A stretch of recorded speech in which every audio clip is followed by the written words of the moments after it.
Welcome to the Boomer Woman's podcast, where we are embracing the journey. I'm your host, Agnes Knowles. There's a moment many women reach, often quietly, when they realize that experience doesn't automatically translate into confidence, visibility, or permission.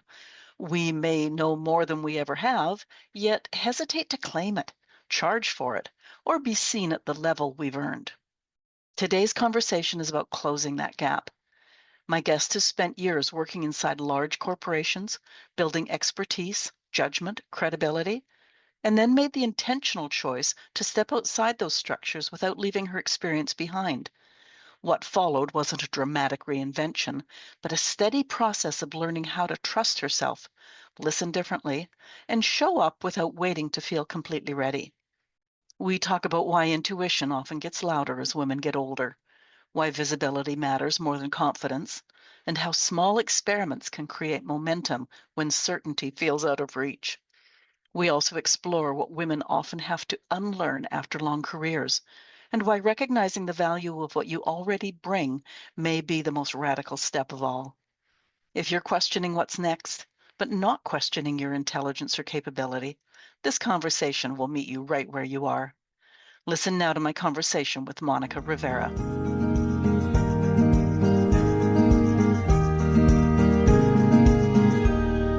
Somewhere along the way, many women reach a quiet realization. The path that once made sense doesn't quite fit anymore. Not because we failed, but because we grew. My guest today understands that moment deeply. After a long and successful corporate career, she didn't start over. She translated decades of experience in judgment, intuition, and skill into work that finally felt aligned, purposeful, and sustainable. Along the way, she uncovered something many women struggle with. We often underestimate the value of everything we've already lived and learned. Today, she's a keynote speaker and communications strategist who's spoken at more than 100 organizations, including TEDx, Time Magazine, and the New York Times. But at the heart of her work is something much more personal, helping women stop shrinking their experience and start owning it. Monica Rivera, welcome to the Boomer Woman's podcast, where we are embracing the journey. Thank you so much. I'm so happy to be here with you and be able to just share with your community. So thank you again for having me. Yeah, no, when your note came in at Podmatch, I'm going like, oh yeah, I like this. So I'm looking forward to this. Now, many women are standing in that in-between space. Um, it no longer fits, but what's next isn't fully clear. Two questions. What did that look like for you? And what do you say to women in that place now? Oh, these are my favorite things to talk about. So for me, I had Okay, a good. corporate career working in marketing and I really enjoyed it up until a point, and I like to sort of paint out the timeline. At first, I started my career and most people really excited, invigorated, stretched creatively, working with some really great people. And then I started to move in different organizations. And as I dabbled into different industries, you start to learn that there's different personalities in each organization. And I arrived at one specific company and it was different. It felt closed, the culture. I usually am able to penetrate and make friends and just find a way through. And it was a little bit more challenging than it had been before. It was an organization where very male dominated industry, male dominated organization. We didn't have a lot of things in common. And so I'd watch soccer on the weekends to try to have conversations about that. And everything that I tried to do, it felt as if I wasn't able to get through. But the work was something that I still enjoyed. But then after time, I started to get just that little bit of whisper that so many of us get, thinking, is there something else? What would that look like? And so I started to interview at other organizations. And I remember so clearly, Agnes, I was in this interview and this woman was sitting in front of this huge, tall, floor to ceiling window. And as she was speaking to me, I was looking over her shoulder thinking, it's such a beautiful day outside. And I remember I'm not connected to this. And so I knew that it wasn't just about the work. It felt as if I wanted something more than just that. I wanted to make my own decisions and feel what it would be like, honestly, to try my hand at these other interests and hobbies that I dabbled in but hadn't really explored before. And so the final piece came when a friend of mine called, and at the time I was working hybrid. So she called my cell phone. And as soon as I said hello, she said, "Oh my gosh, I didn't realize you were in the office." And I said, "Well, how did you know?" And she said, "Your voice sounds disconnected from your body when you're in the office." And I thought, Wow. wow, I didn't think anybody noticed. And at that point, I needed to make some real decisions. And then the card question is, what do you choose? You have all of this experience and you do have these interests, but it feels also when you've worked so many years in one specific role, I don't know if I believe jump in the net will appear. And so I didn't know what that was going to be. But eventually, after a lot of TED Talks and reading books and listening to podcasts, I said, you know what? I'm going to use my marketing experience. And what we do as marketers is experiment. And I'm going to experiment by just trying the one thing, knowing that if I don't like this one thing, then I can pick something else from my list. And so that's really what I did. And so that's what I would encourage all of your listeners who are in this same place, this crossroads of deciding which way they want to go, is make the list of the things that you would want to do, that you've considered, that you've thought, what would it look like if I just tried this? And then the one that lights you up the most, just try that first and give yourself a window. Could be 60 days, could be 90 days, and see what it feels like to move into that direction, knowing that if you don't like it, you can go to the next thing on your list. Is this something a woman would do by herself? Because I've also heard the coaching of, like, talk to your friends. Because sometimes a friend will say, "Oh my god, are you seriously asking me this when I see you do whatever, like, every week, or in this environment, you always do this?" And it's like, "Oh, I do?" And it's sort of this curiosity for the person, but then it's like, "Oh, yeah, well, I kinda like doing that." Do you know what's interesting? So the name of my company is You Want to Do What? Because it is that question that I asked myself when I thought, why would you want to disrupt a corporate career? There's nothing really wrong with it. And that question kept coming up. You want to do what? You want to go out on your own and try something differently. And I will say for me, I think that we always know the answer inside of ourselves. And often when we're asking our friends, as well intentioned as they are, we're looking for maybe some validation to see is our idea okay. But what I find is that when the answer comes from someone else, specifically when it's a big thing of what should I do next, I really think that we already know what it is. And that's why I'm a big proponent of actually getting quiet. All of the big decisions I've ever made in life is when I've actually taken a step back, I've gotten quiet, and I've not done anything, but just simply listened. And the way that I is the barometer for myself, and maybe this might be worth offering to you, is that if the thing keeps popping back up, whether it's the goal, it's the new job, it's the hobby I want to try, it's even the place when I was thinking about where I was going to live next, there's usually a beat that will continue to drum. And if I listen to that and know that it's coming up and I'm not forgetting about it, then that is how I choose to follow it. But I think that knowing can really only come from yourself. And also, it's so rewarding when you decide to make that decision. Because if we borrow someone else's idea and it doesn't work, there's the thought of, I knew I shouldn't have listened. But really, I think it feels so much better to listen to ourselves and then either have the success or the lesson based off of that. Hmm. I just wanna say briefly that your company name is You Want to Do What? Mhm. When I read that, I read it as, "You wanna do what?" Because sometimes, like, stuff that you know, your friends Yes. are gonna say, "You wanna do what?"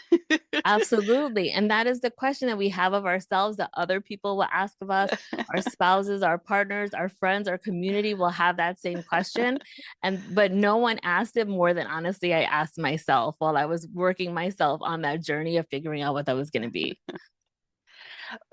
Do you ever find that dealing with women, we are, and especially this generation, our boomer generation, listeners, I'm talking about me, not no, Mhm. Monica, is, we've spent so many years being, a daughter, and now we're back being a daughter because we're caregiving parents.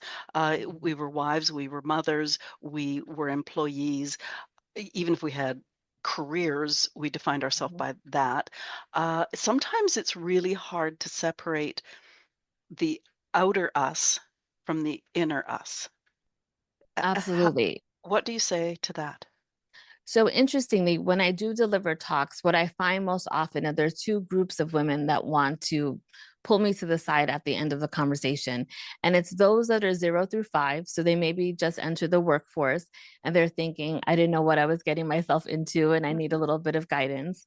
But then it's also women that have been 20 or 25 years already into their career. And they also feel that they're at a very similar space. And so I deeply understand this because as women, we have so many identities. I like to call it lots of commas after our name. There's not just one thing, but there's all of these commas of all Yeah. the different roles that we play. And so it can be very challenging to feel who are we outside of these pieces, and when especially when the external wants so much of us and there are people who rely on us and we nurture and we care give for, and then there's the expectations of if we're still working and what those roles are going to look like, and everything feels as if it's coming at us, that where do we actually exist within this space? And that truly is one of the most challenging things I know for me personally. And I don't think this is even a generational thing, but I also struggle with a lot of guilt of saying no to people, of not always being present for example, my niece, she's 8 years old. I adore her. If it was up to her, we would spend every moment of the day together. She asked if I could live with her. Even that question alone, there's so much guilt, honestly, that I Mm. feel to not say, absolutely, I'll sell my place and go sleep in a twin bed next to you in your small room. But I feel that all of the time from when I travel, where I have a speaking engagement, I'm going to be away. There's really a lot of that where it's the constant battle of, do I say yes to her? Do I keep going forward with my career? And so I deeply resonate with that.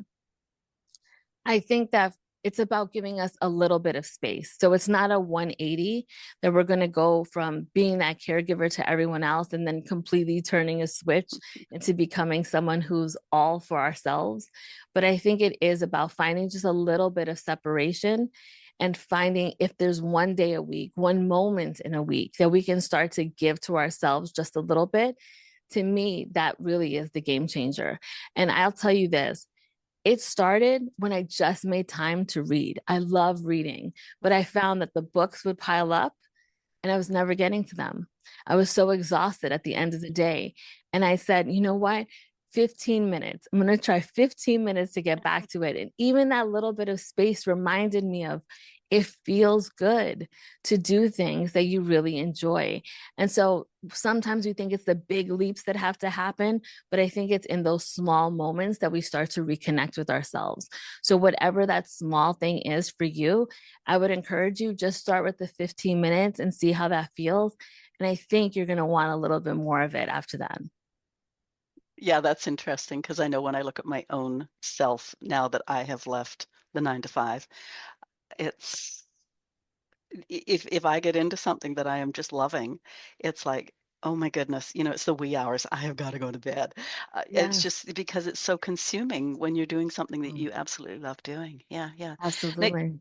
you said this wasn't about starting over, but about sort of translating what you already knew. Yeah. How did you manage to see your experience differently?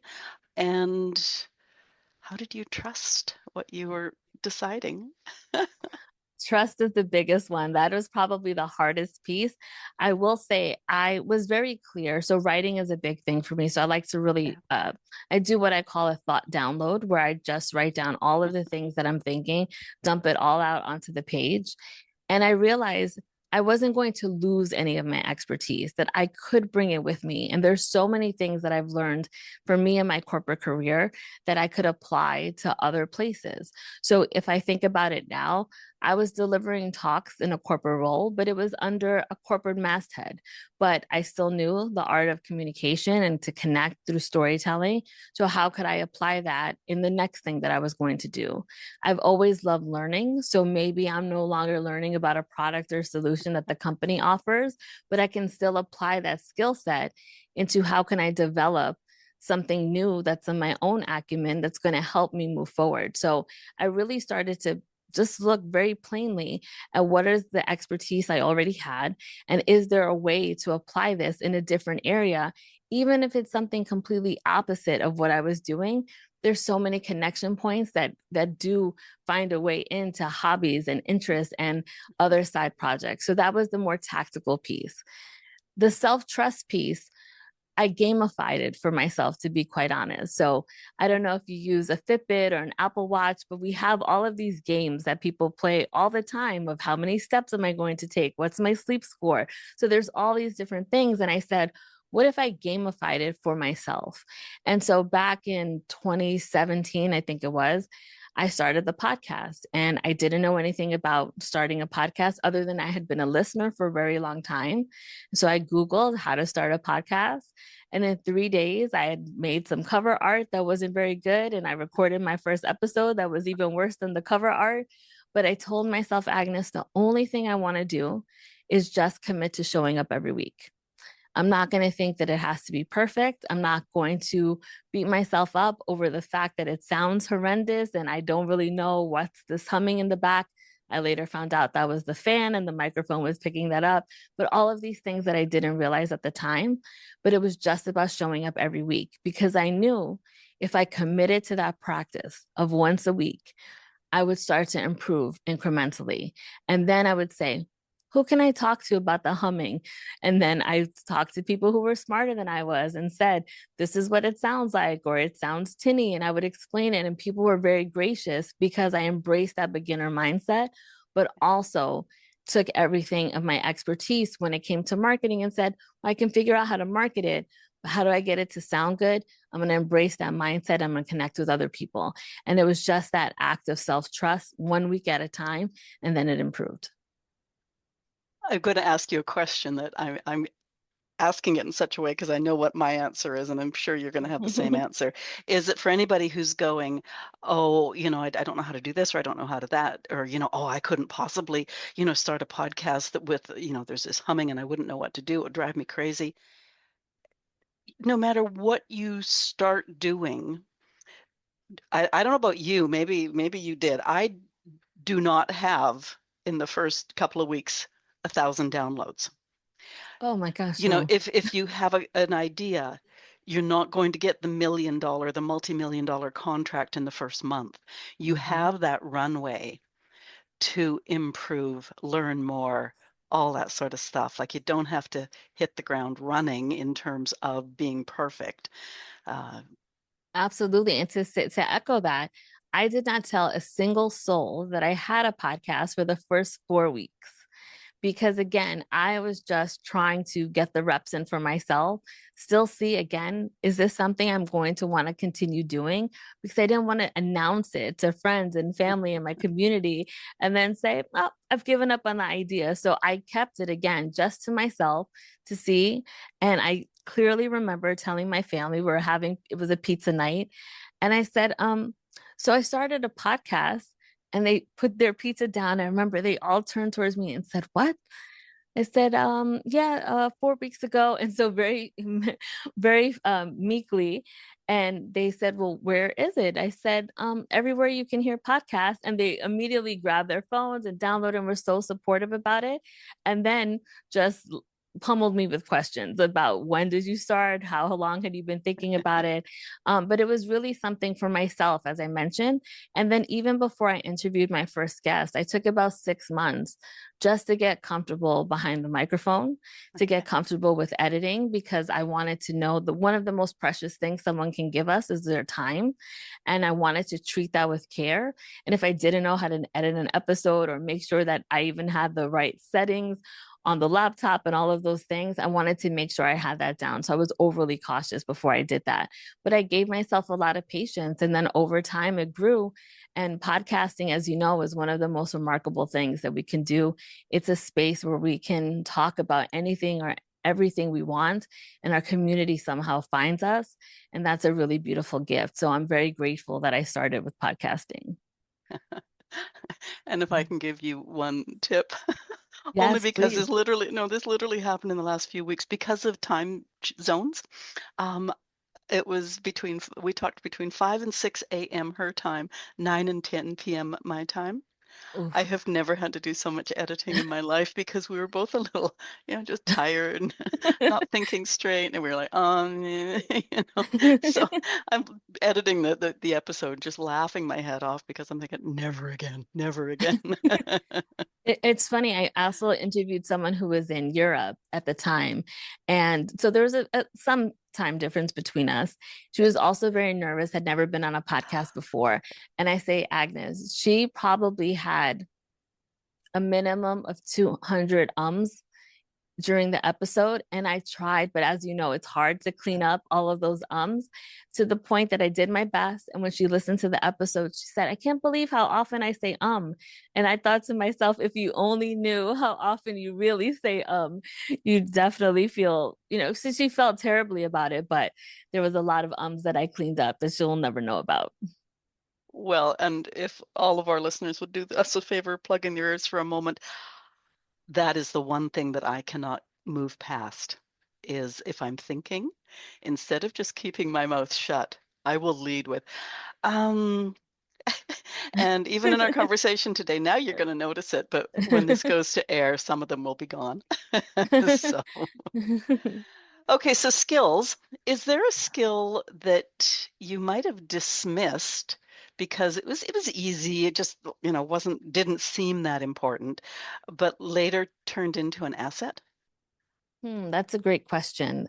I don't know if there's a skill that I necessarily dismiss, but there was one that was really challenging for me that I didn't think would have been challenging. So, again, I have a marketing background. I've worked in a bunch of different companies, which have been fantastic.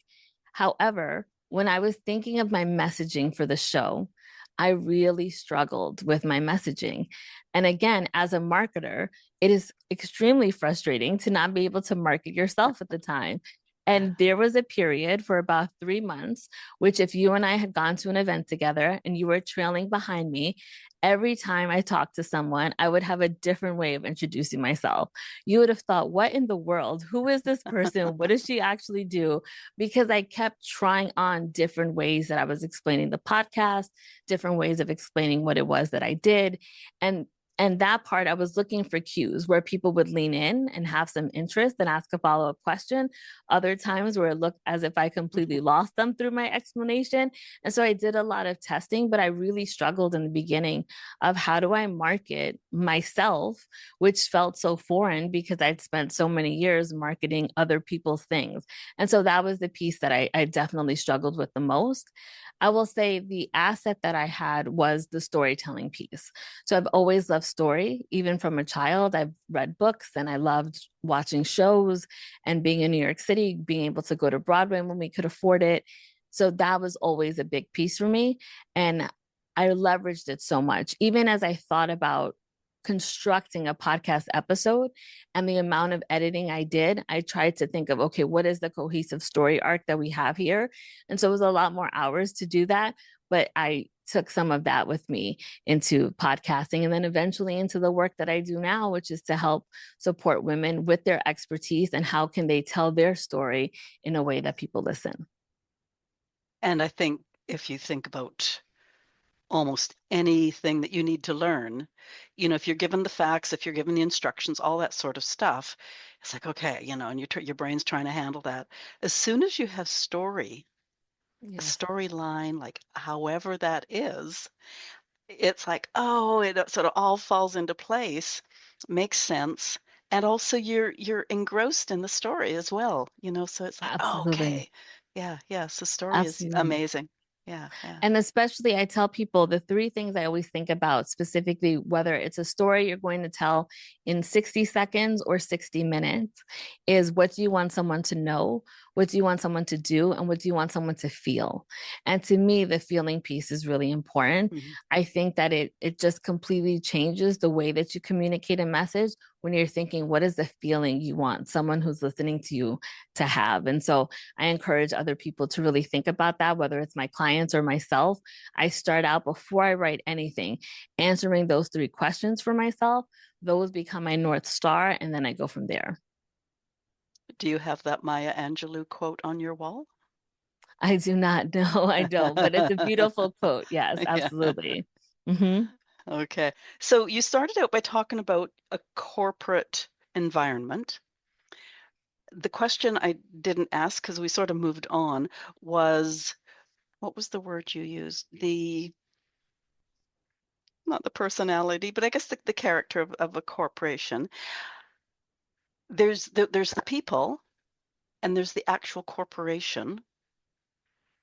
Now, I know they bounce off of each other to a certain extent.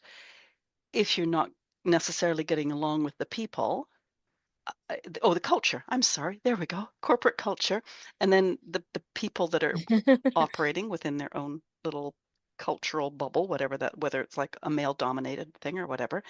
Um, Hmm. I didn't just say. Uh,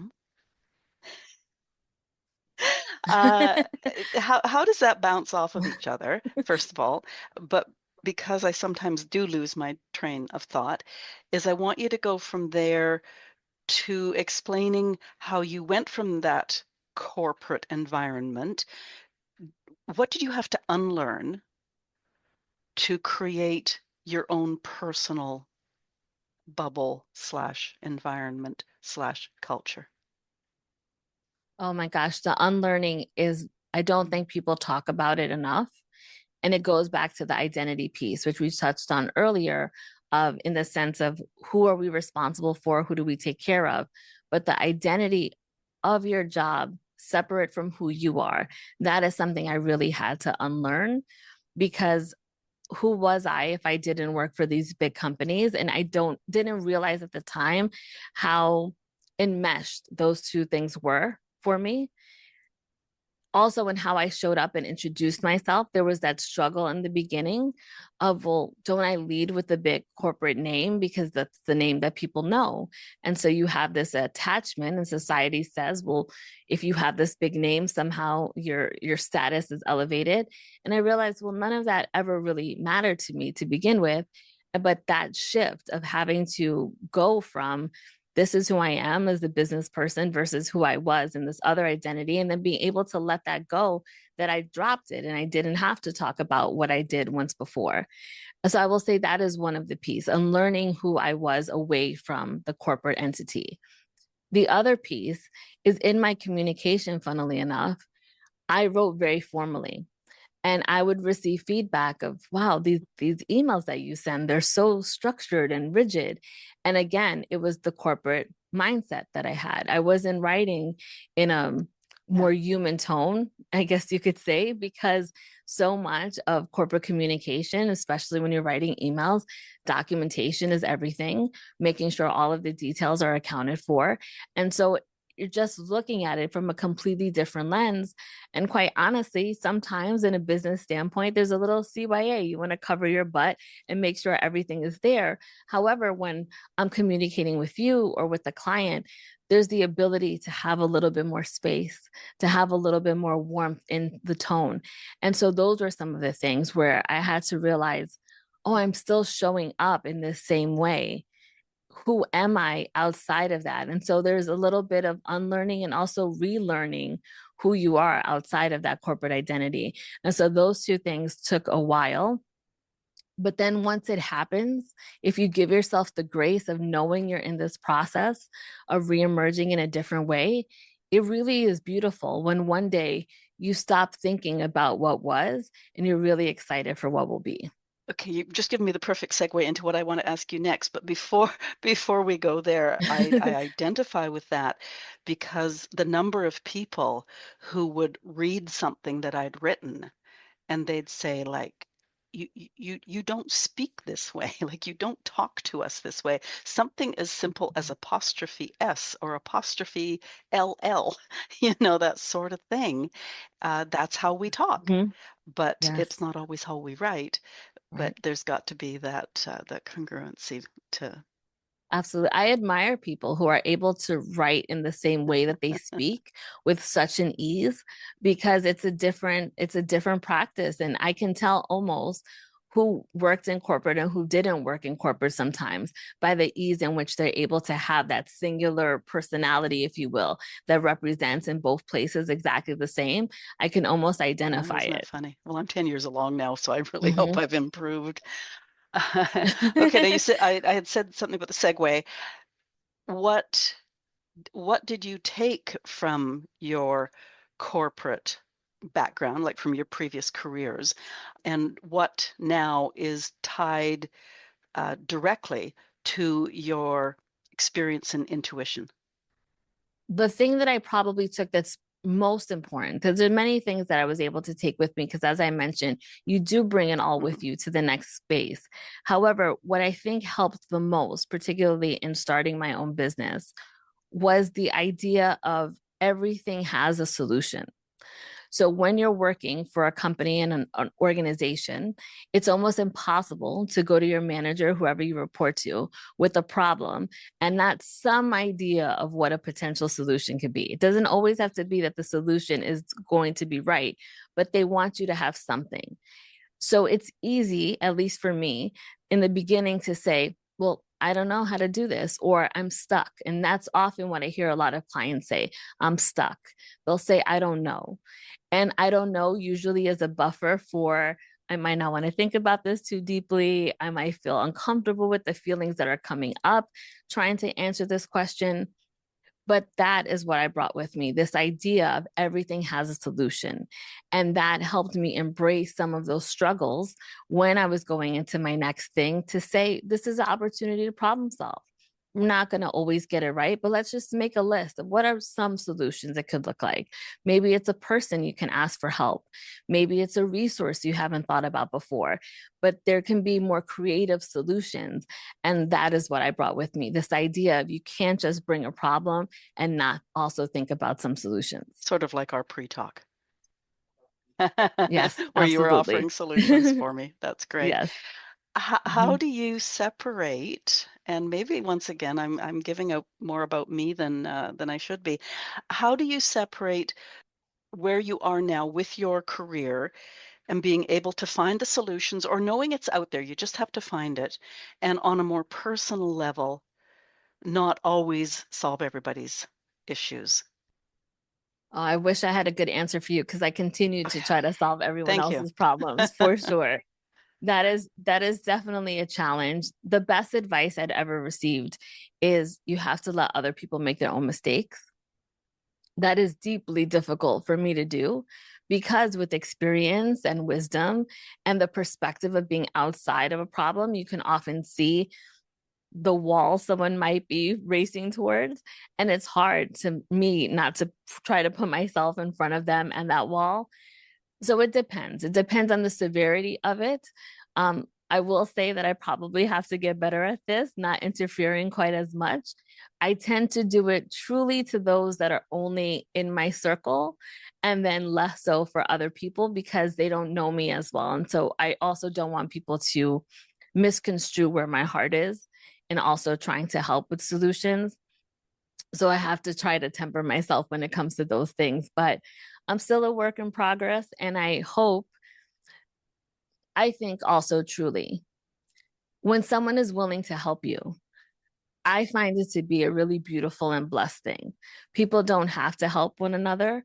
And so I'm deeply grateful when someone wants to help me or support me in any way. And to me, it's just in my nature to want to do the same thing. And I also hope that someone will say, hey, you're a little too much here. I don't quite need the support. And I also will be okay with that. But I also don't want to change the nature of who I am, which is to try to be helpful and to try to be a servant leader in that way. So it's about finding that balance. And hopefully people will let me know if I'm doing too much on that particular Yeah. day. Yeah, I find myself, if someone has an issue, of saying, have they actually asked me to help them or not? Because my Mhm. first reaction is still hand on the mouse. I can figure this one out. And it's like, Right. no, they Hmm. just want to talk about it. They're not asking for your help. And so, yeah, it is a really tough one when you're used to being the problem solver, the person to find the answers. If I may offer, I had a friend that I grew up with. She and I were best friends through elementary school, high school, college, and she would travel quite a bit. And she always wanted a ride either to the airport or from the airport. But Agnes, she would never ask for help. She would say, "Oh, my flight's going to get in at 11:15. Wow, it's going to be a bit late." And pause so that you could offer. And I remember thinking, we have been friends since we were little kids, and she can still not find a way to just ask for the ride. I've picked her up a gazillion times from the airport at this point, but she struggled to ask. So there are times where I also think maybe not everyone is also as comfortable with putting the ask out there.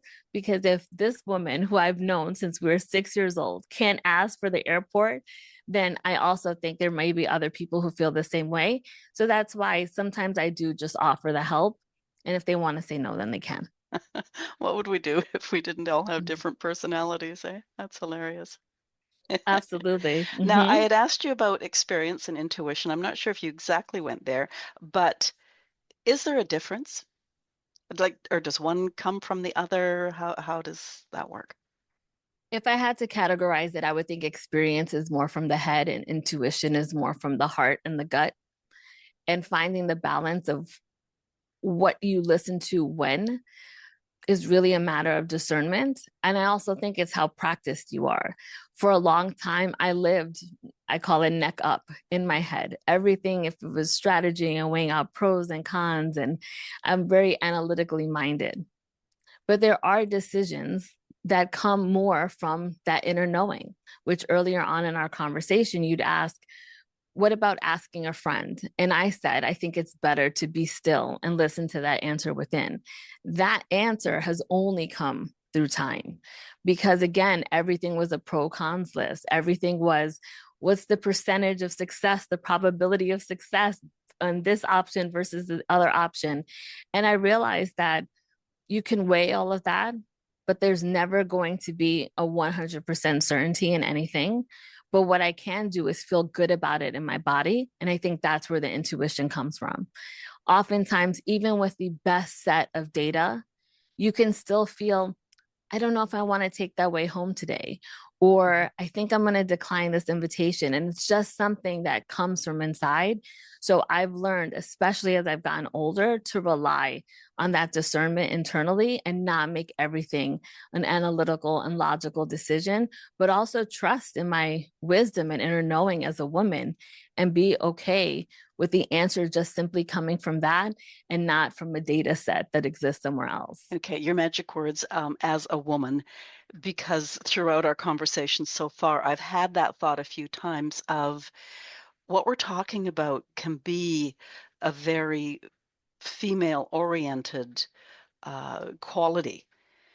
And I guess part of what I'm going to ask you is, do you work strictly with women? And you and I both have what are often described as male traits, which is I can find the answer. Yes. Talk to me Mhm. about that. For sure. So I don't only work with women. I will say the majority of my clients have been women, but I do have men that have worked with me that have sometimes been some of my best clients as well. They're very keen on, I have this problem, help me solve it. And so that can go really well. They just say, send me in a direction, tell me what to do, coach, and I will go do it. And so that can be sometimes fun to see those results come sometimes a lot faster as a result. But I would say the majority of my clients are women. And please, again, remind me of the second part of your question. I Oh, apologize. just what qualities that are described on a more gender leaning. So Mm-hmm. often the intuition is given, the women do Yes. that, and problem solving is a guy thing. Yeah. So I will love to actually shed more on that. So I've always been labeled that I have more of the male dominated characteristics, if you will. But to know a little bit about my background, I've been on my own since I was 16 years old. So unfortunately, my family passed away within a 7 year Oh, time period. And although I have a niece, I'm technically an only child. She is the daughter of two best friends that I've had for over 25 years. But I've been on my own since I was 16. And so as a result, there are a lot of those qualities that I frankly needed to adopt. And it's hard to shift out of that when I've spent more than half my life already in this space. And again, the intuition and the discernment happen later in life because I spent so much of the first half of my life in more of a survival mode, needing to make sure that the the the salary was going to be there, the job opportunity was going to be there, the literal roof over my head was going to be there. And now, once I was in my mid 30s and then early 40s, it has allowed me to soften and to listen to those quieter things that I didn't always have the chance to listen to before. hmm. Confidence, I'm just going to go slightly left here. Mhm. Sorry, I go left and my arms go right. I'm so glad this isn't a video podcast. Confidence and visibility come up for midlife women a lot. Now, you're not quite midlife, but what changed for you when you gave yourself permission to be seen and paid, because you just talked about that, at the level of Mhm. your, I don't know if I say experience or expertise? I think probably a combination of both. I think visibility and with the women that I work with, that is a challenge for them much more Mhm. than the men that I've worked with before. And there's all of these reasons that we understand why that comes into play. However, it really is an essential quality to be able to have that visibility because truly behind visibility is recognition. And I think that is the purpose. It's not visible for the sake of becoming an influencer or dancing on a social media app, but truly it's visibility as a means to an end, which is to get that recognition for your work, for your expertise, for your skill set. And so that's why I think we have to work through those mindset blocks as to what is preventing us from getting to that visibility stage because confidence can be manufactured, honestly. I've gone up on stages before and I don't ever want to see a video or a photo of me on the stage. But when I'm speaking, I'm very present. I'm very present with the audience. But as soon as I come off that stage and I'm back on the ground, I don't want to see any of that. And so for me, people would say, well, is that a confidence issue? It might be, but I also don't let it affect my job. And so my job is to serve whoever it is that has hired me and whoever is in the audience that I hope to touch with my message. And so that's where I say confidence isn't mandatory, but visibility to me is mandatory. Our listeners can't see, but if you see me sort of grinning wildly as you're talking, it's just because it's like, yeah, that was me like 20, 30 years ago, whatever it was. So it's kind of funny. Now, we're talking about women who might feel the pull towards something new. They hesitate to claim it. And you just almost touched on this, but what's the most common mindset shift you see that unlocks that forward movement? There's so many Okay. specifically when it comes to visibility. The two that come up the most are what are people going to think about Mm, me? And so if we think about that one, what are other people going to think about me? I would ask, what do you think about you? And that is a question that I've also asked myself. And the reason I ask that, and it is a confronting question of what do you think about you, is because it's so easy for us to put ourselves in the back seat to some hypothetical mhm. crowd that may or may not think something of us that we have conjured in our head and said it is true. And that is a very real thing. So I think diagnosing that and teasing out what is the thought versus what are the facts. So that's very meaningful to be able to do that.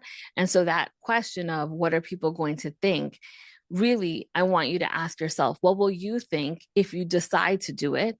What will you think if you don't decide to do it? And if you feel that the answer is regret, or remorse or anger or bitterness or any of those things from not doing it, then I think the pull is you should probably at least try it. So that's the first thing. The second thing when it comes to visibility is this idea of, will people take me seriously? And this to me is reps. It's honestly repetition. Will people take me seriously?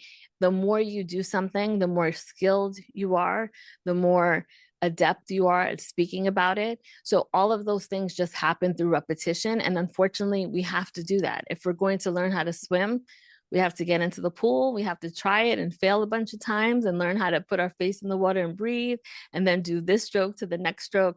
And I feel it's very similar to that as well. People will take you seriously, one, as far as you take yourself seriously. And then also, as you explain it, as you start to get more comfortable in what it is that you're doing, that excitement's going to come with you. The expertise, the being able to connect the dots for other people, or show them something that they want, or sell them a service or a product or a baked good or whatever that is, it will start to excite you, that connection piece. But those are the two things that often stop people, and they hide it around the question of, I don't know where to start. But truly, I don't believe in this day and age where we have computers and phones and everything that can literally answer the question of where we start. It's never really about that. It's usually one of those two questions that I said. A number of years ago, I wrote an article on success versus failure. And I talked about something that I started that I was so excited about. And just because of circumstance, I had to stop doing that. And I was really clear of the fact that I hadn't failed. I just couldn't succeed. And really making Right. the what's the difference? Explaining the difference between success and failure, and how it's not black and white. It's not either or. Because you try Right. something and it doesn't work, it's not that you tried it and you failed. It's or not Right. necessarily that you tried it and you failed, but you tried it for whatever reasons, chose to not continue. And so that's not a failure. In some ways, it's a success of its own, because it's a Yeah. decision to discontinue. Absolutely. I think also we can think about that even with relationships and marriages. Is it a failure if your marriage, and of course the goal is you want to stay married for the rest of your lives. However, if you have a beautiful marriage and you have children and you have beautiful memories together, and then something happened in those last few years, I still think we can't discount all of the beautiful years that preceded that, because that was a success. And I think also when it comes to a career, we could have had a great time at our organization for the first 10 or 15 years there. And then maybe in the last one or two, or maybe there was a layoff that impacted you. I don't think it means that the entire piece, to your point, and I agree with you, is that it was a failure. I think it was successful, and then the chapter closed, and then it was time to open up a new book. And that's how I like to think about it as well. Because if not, if we think of everything that didn't last as a failure, oh, the pain that's going to live inside of our bodies, just thinking about that, and the way that it is going to prevent us from trying something new because of the way that we're thinking about something that was. That's the piece where it breaks my heart to think about that. So if we can reframe those pieces as how are they successful, and write it down, how are they successful? We had great relationships, we had great love, we traveled the world, or I was promoted, I have great working relationships still with coworkers. Whatever those things are, find the good pieces and then let that help fuel you as you go into your next venture, because if not, you will stay in a loop of indecision and fear. Well, and I think, bringing it back to you and me, if you and I were to decide next month to discontinue our podcasts, now this many years Right. in, we can't say Mm-hmm. that it was a failure. Obviously not. But even if either Absolutely. one of us had made that decision within the first year, what and maybe it was a failure in terms of nobody was listening, nobody was, paying attention. You still walk away with so many skills that Yes. it's like, yeah, that didn't work, but I've got all these skills. So, like, there's still successes in the midst of what you might call a failure. Absolutely. I felt as if you've ever had a Christmas tree and you've gone in and the string of lights and there's one bulb that you can't find, but the string of lights is no longer working. And I thought that I felt very similar to the Christmas tree. It was one bulb at a time. And it wasn't until I started to teach myself the new skill set and move into podcasting that I felt as if I was lighting myself back up again. And I didn't realize how just one bulb at a time was really having a bigger impact, which is why my friend shared, "Oh, you sound as if you're disconnected from your body." I hadn't realized it at the time, but she had seen those Christmas lights go out in me. And so that's why, to the point, if you stop doing something, the people that we've been able to meet when we've interviewed folks, the skills that we've been able to learn, the great time, even editing an episode, all of those things of, I just feel there's so much that we achieve and there's so much that we gain from doing that, that it can't possibly be a Yeah, failure. yeah. Let me just flash this up for 2 seconds because it's really fast. You are going to be episode 325 of my podcast. And I shouldn't say you're Love going to be, you are.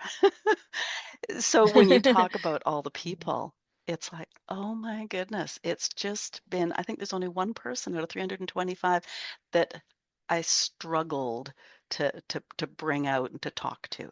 So it's, yeah, it's just so okay. We're selling podcasts now.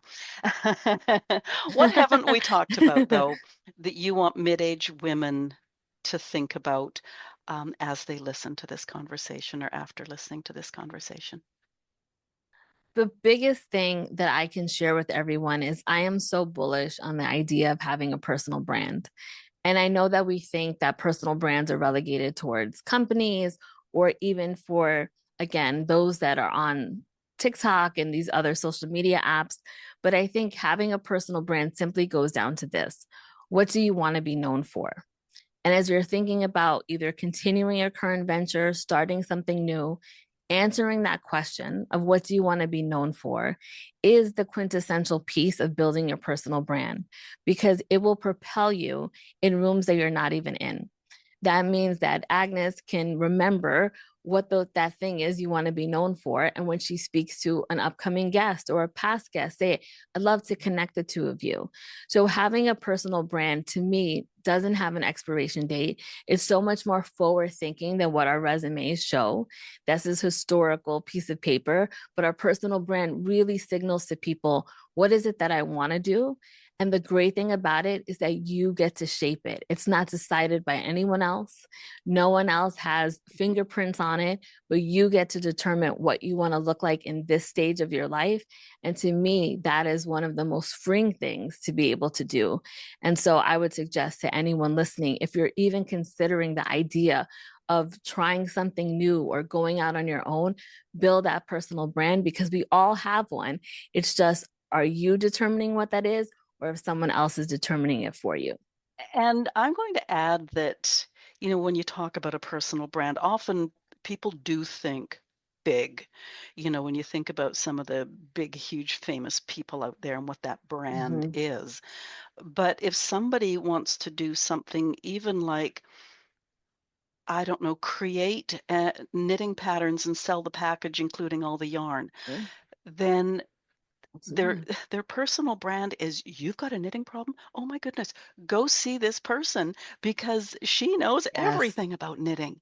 That sort of thing. So it doesn't have to be huge scale. It can be something small, very niche. absolutely. Yeah, so most people think I need to be Brene Brown or I need to be Mel Robbins or Oprah. Those are huge global personal brands, and that's fantastic for them. I am trying to serve in Yeah, my small corner of the world. I don't have aspirations. So there's a marketer named yeah, Seth Godin. I'm not sure if you're familiar with him, and he says 99% of the world doesn't know me, and I'm not interested in making it 98%. And I think that is so yeah, beautiful to think about that. He wants to serve his group of people really well, and he's completely fine with that. And I think if we think about our own personal brands in that way, it makes it so much yeah. easier for us to go forward and just manage that idea, because it's simply, what do you want to be known for? And it can be to your community. It does not have to be on a global Yeah, scale. And I really love the idea, again, of us being able to shape what we want that to be and have it not be shaped from someone else. yeah. It's almost a nice way to end, but I'm not going to. Um, uh, Tell us about the Authority Accelerator. Yeah, so the authority accelerators, if you struggle with thinking, what is that going to look like for me? What are some of those qualities that I've even forgotten? So often we don't really take an assessment of ourselves quite frequently. And it's an opportunity for you to take a step back and to think about what are some of your skills, the expertise you have, and also your trajectory. Where do you want to go next? And it starts to give you a blueprint of some of the options that you have available to you, and you get to decide, okay, what lights me up here? What would be interesting for me to try to do? And then once you have that, it helps you figure out how to talk about it to other people. So you can Mm. start building those reps that we had shared about earlier. So it feels more comfortable. So it's about giving you this playbook so you can signal out to the universe, hey, I'm open for business and I'm thinking about my life in this way. And again, when I say that, it's just the business of whatever you want it to be, whether it's a hobby, a meetup. For quite some time, I had a run club. I had 2,000 members in the run club. I did not run. I think it's important to note that I was never a runner, but I wanted to do something that was outside. I wanted to get into running and meet people. And that was, people knew me in my community as the woman who has the run club. So it doesn't have to always be going towards a business, but it does allow you to do a lot of fun things as well. And the Authority Accelerator will help get you there. There was something that you just explained there that, like, I guess where you want to be. And, at this stage of the game,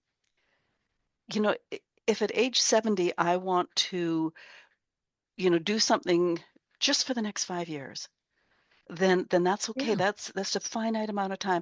If I say, "Oh, to hell with this noise. I'm healthy. I'm gonna go till I'm 95," then so be it. So at Mm-hmm. this age, it's Mm, not like "Oh, I don't have the energy to go to, like another 30-year career." It doesn't have to be that.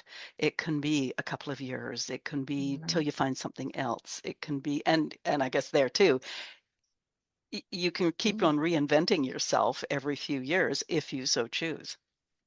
Absolutely. The run club, to everything we talked about, it was a success until I closed it down about 3.5 years in. It was great. It brought community together. People were married that met at the run club that hadn't known each other. Others met best friends and they'd taken road trips around the country. So it was a beautiful experience. But I knew I wasn't going to do the run club forever. It was for a moment in time. And I felt very complete with that. So to your point, it doesn't have to be anything that's going to last in this incredible duration. You get to decide what you want that to look like. And then once you have the skills to create that personal brand, you can recreate it. You can pivot for the next thing you do, or you can decide, I don't want to be known as anything anymore. And I'm just going to go back and I've given this a shot and I don't want to do it. But it's a really beautiful thing. And I tell people, just start with the next 6 to 12 months. Let's just look at that. We don't have to look any further beyond that, because you give yourself a time to explore and to be curious, and not the pressure of this has to work because this is what I've committed to doing for the next 5 or 10 years. Just give yourself 6 months and see how it feels. There we go. Where do we find you on the World Wide Web? You can find me at youwannadowhat.com, which is not very SEO friendly, but at the time I wasn't thinking about SEO. So it is youwanna, WANNA, dowhat.com. And you can find me by that name on all socials if social is one of the things that grab you. And I would be delighted if you want to grab that Authority Accelerator to help support you. It'll have my email. Please reach out if you have any questions. And let's have more women out here with personal brands and really stepping into whatever they want to do next with I confidence. am listening to you. I'm checking my other monitor. Where do we find your socials? So Instagram and TikTok is at you want to do Okay. what? And my website is Okay. youwannadowhat.com. The website will be in well, actually all the links, but that's where I was going, like, okay, can somebody just go to the website and find all the socials? But that's all right. Yes, they can. Can we, can I ask you a personal question before we close? Of course. Yes, I tried to absolutely. find this a second time and I couldn't, but somewhere in doing my research on you, I found the phrase "fun TT." You want to be fun TT. Now, I love the term. In Yes. my younger days, I also worked at being that. Tell our listeners what that means and how it's happening in your life. You've already made a few little references. Yeah, so the fun Titi is in Puerto Rico. That's what we call aunt. So I'm the fun aunt to my 8-year-old niece, and she is the light of my life. She's my small, broke best friend, but I absolutely adore her. And we have really the best time together. And I would say, of all the commas I have, there is not none is more special to me than to be the fun Titi with her. So um I carry her with me everywhere. I try to bring her to every talk that I have, and not physically there, but in my talks, I will always mention her. I hope that she's able to look back at all of the snippets that exist of me online and know that she was always considered and always remembered. So she means the world to me. Yeah, yeah, and it's sort of a fun place to be. As I say, when I was much younger, before my time got taken up by my own kids, but that relationship lasts. My It nieces and my does. nephew now Mhm. are all well into their 40s, and there's still big hugs, and just it's so nice to just still get together. And my It's really Yeah, yeah, beautiful. and my big thing now is being a fun abuela. So Yeah, absolutely. I mean, it's as I say, it's one of the best things. And she teaches me so much, and I try to teach her as much as I can as well. But it's also about connecting with her and yeah, doing the things that she enjoys. So whether that's getting on the floor or making silly sounds or listening to music artists I would never normally listen to, then that's what we do and we enjoy it. And I try to keep it fun for her, and she keeps it fun for me. So thank you for letting me speak no, about it her. She'll be so happy when she yeah, hears it was this. just so fun looking through, and then I don't know where I saw Fun TT, and I just went, "Oh man, okay, this is It's Tia the best. Monica, so this is good fun." And once again, given the fact that mine are much older now, if there's ever an issue that she can't go to her parents about, it's you that she's going to call. So that relationship is just so valuable. So, Absolutely. I will say, without disclosing, she did share with me about a year ago something had happened in school. And I was not prepared, Agnes, for what she was about to tell me. And she shared the news. And I remember thinking, don't make a face, just act as if everything is fine. And in my head, I'm thinking, how do I problem solve this? I've never encountered this before. So I'm listening to her, but my wheels were spinning. And I thought I need to have the best response that I can yeah, for her in this moment. Because I can't say, can you give me a yeah, minute? Because she's young and she wants an answer at the time. But she challenges me in the best ways. But I also deeply appreciate that she did want to yeah, share it with me. And she wasn't comfortable yet telling her parents because she was still trying yeah, to figure out what it meant at school and all of those things. And so to have that relationship and just be a safe space for littles, I think is so important. They yeah, need that. yeah. They do Thank need you that. for telling us Yeah, about her. That's great. of course. Okay, Thank as I you. just mentioned, your website link is in the show notes. All of your links are on your page at our website. Listeners, as you're listening, I'd love to hear from you. What's one piece of experience you're starting to see differently after this conversation? There's a leading question for you. Share your thoughts in the comments or at the website. If you know a woman who's questioning her next chapter or quietly underestimating her value, did you hear my voice go serious when I added that part in? Please share this episode with her. Sometimes one conversation is exactly the nudge we need. Reminder to check out the resource tab at boomwithabang.com. It's growing, expanding as there's more that you ask about. Monica Rivera, thank you so much for being my guest today and for reminding us that our next chapter isn't about erasing the past, but finally honoring it. It's just so important. I appreciate the clarity, your generosity, and the perspective you shared with us. It was so great. It just made for such an easy conversation. So thank you. Thank you so much, Agnes, and you sharing that I'm episode 325. So March 25th has a significance in my life. So I really love that Oh. episode 325. So thank you so much. And it has been my absolute delight. And I do hope if any of the listeners are here and they have questions, I say this with all of the meaning. Please reach out to me. I'm happy to support. And I'm not sure if we emphasize that enough, but if you go to listeners, if you go to the website, right at the top, download the Authority Accelerator for free. So that's right at the very top of Monica's website. So have a great rest of week. Thank you so much. You too.